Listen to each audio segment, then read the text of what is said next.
सम्मानित जन, सादर प्रणाम। सच्ची बातें यूट्यूब चैनल में आपका हार्दिक स्वागत है, अभिनंदन है, वंदन है। अभी चुनार के क्रांति पुरुष, आज़ाद भारत के सबसे बड़े क्रांतिकारी,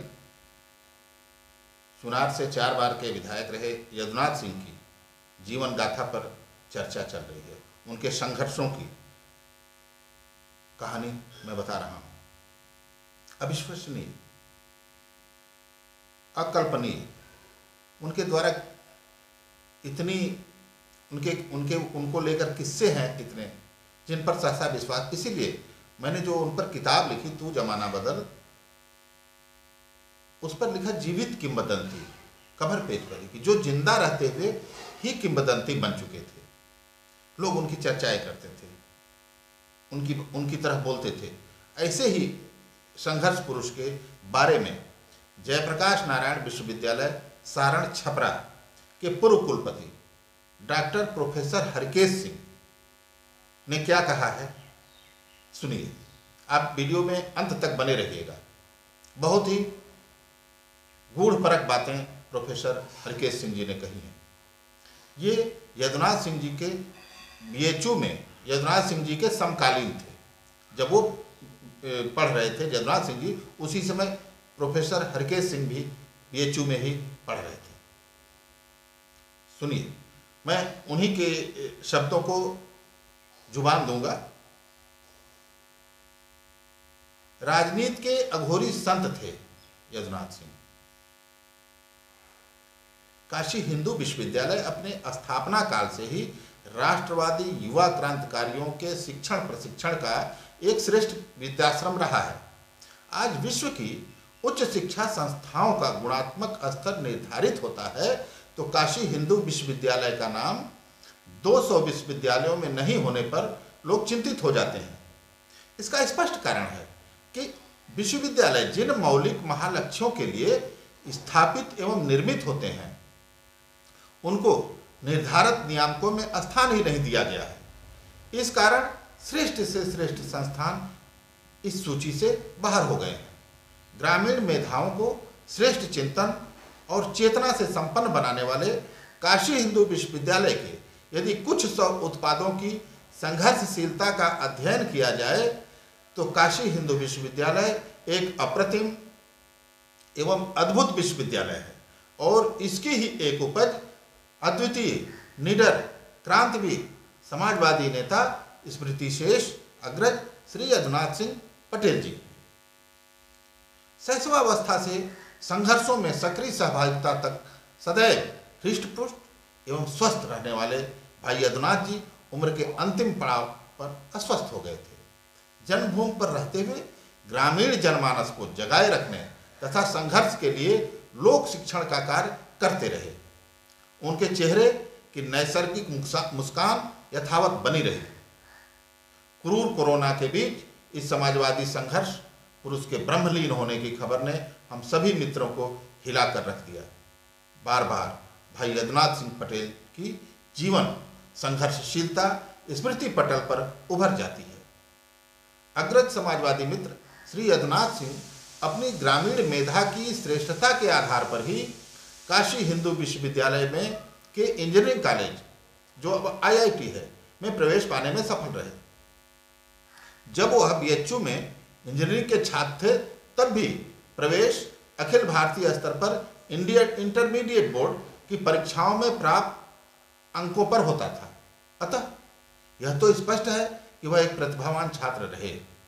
परंतु सामाजिक प्रतिष्ठा के दृष्टिकोण से एक यशस्वी ग्रामीण कुल से आने वाले आजीवन सच्चे देहाती थे, सहज थे, सरल थे तथा अनुकरणीय जनप्रतिनिधि थे। यदि औपचारिक साम्यवादी, समाजवादी, राष्ट्रवादी वैचारिक संप्रदायों को छोड़कर भी उनके मानस को विभूषित करना हो तो यह उचित होगा कि वे समतावादी, न्याय आधारित एवं मानवतावादी नीति के प्रबल प्रतापी योद्धा थे। आम जनमानस और गिरिजन ही उनके लोकजन थे।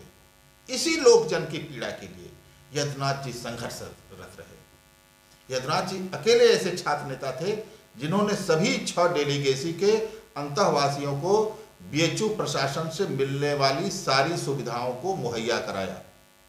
वे हर अंतःवासी को व्यक्तिगत रूप से जानते थे, निरंतर दौरा कर डेलीगेसी की समस्याओं को देखा करते थे, फिर उनके निदान की मांग करते, जरूरत पड़ने पर आंदोलन भी करते। यदुनाथ सिंह पटेल को उग्र छात्र नेता एवं जन नेता के रूप में जाना जाता है। उनकी उग्रता को अधिकांश लोग हिंसात्मकता से जोड़ देते थे। ऐसा नहीं था, वे मुलम्मा लगी बात पसंद नहीं करते थे और न ही कनखुसवा ढंग। यही कारण था कि छात्र जीवन में तथाकथित क्रांतिकारी परंतु रात की आड़ में कुलपतियों या अन्य अधिकारियों से मिलने वाले अपने मित्रों को भी सार्वजनिक रूप से लज्जित कर देते थे। बड़े से बड़े राष्ट्रीय नेताओं को बीच भाषण में ही प्रश्नों के माध्यम से अवाक कर देते थे। गांव के थे न, कपटी और शहरी चतुराई रत्ती भर भी नहीं थी। जो बोलना था बेबाक। इसीलिए राजनीति में बहुत बड़े नेता यदुनाथ भाई से कन्नी काट लेते थे। यहाँ तक कि जनता के वे लोग जो केवल काम कराकर खिसक लेते थे, वह भी उनकी स्पष्टवादिता की आलोचना करते थे। परंतु भाई यदुनाथ जी तो अघोरी संत राजनीतिज्ञ थे। कबीरपंथी चित्त के धनी यदुनाथ सिंह अपना घर जार कर जलाकर साथ रहने वालों का आदर करते थे। तथाकथित राजे रजवाड़े, धनाढ्य, अतिविशिष्ट जन एवं भ्रष्ट रौबदार अधिकारी उनके नाम से कांपते थे। उनकी इस विशेषता के कारण उनके विरोधियों की भी श्रृंखला लंबी थी। भाई यदुनाथ सिंह की न्यायप्रिय उग्रता ने ही उनको अग्रता प्रदान की थी। श्री यदुनाथ सिंह पहले छात्र नेता थे जो संसद में छात्र मांगों के लिए पर्चा फेंकने की अगुवाई किए थे। तिहाड़ से लेकर आपातकाल में बरेली जेल तक जितनी यातनाएं उनको दी गई, वह उतने ही प्रखर राजनेता के रूप में उभरते गए। छात्र जीवन में भी जेल अधिकारियों के भ्रष्टाचार को उजागर करने पर उनको तन्हाई में डाल दिया जाता था, हथकड़ी और बेड़ी लगाकर। आजादी के बाद का सबसे बड़ा क्रांतिकारी उनको इसीलिए कहा जाता है कि आजाद भारत में भी अन्याय के खिलाफ संघर्ष करने वाले को हथकड़ी और बेड़ी लगाकर जेल में रखा जाता था। किसी बड़े से बड़े भ्रष्ट अधिकारी की हिम्मत नहीं होती थी कि वह यदुनाथ भाई से आंख मिलाकर बात कर सके। यह थी उनकी क्रांतिकारिता और तेजस्विता। संपूर्ण क्रांति की संपूर्ण विफलता से जितना क्षोभ उनको हुआ, इसका अंदाज केवल उनके अति निकट के मित्रगण ही लगा सकते हैं। काशी के आर पार जनता के निडर राजनेता भाई यदुनाथ सिंह शहर की ओर कभी नहीं भागे, अपितु गांव और अपनी जन्मभूमि को अंतिम सांस तक पूजा। ऐसे संघर्ष के पर्याय पुरुष श्रद्धेय अग्रज श्री यदुनाथ सिंह पटेल जी को विनम्र श्रद्धांजलि।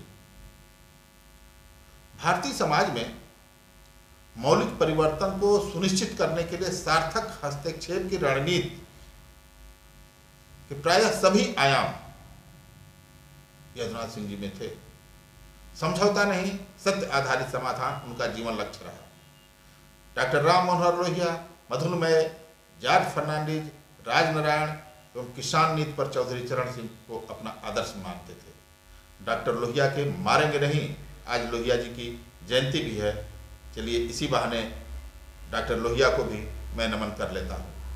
डॉक्टर लोहिया के मारेंगे नहीं पर मानेंगे भी नहीं के नारे को उन्होंने अब राजनीति में मंत्रवत अंगीकार किया था।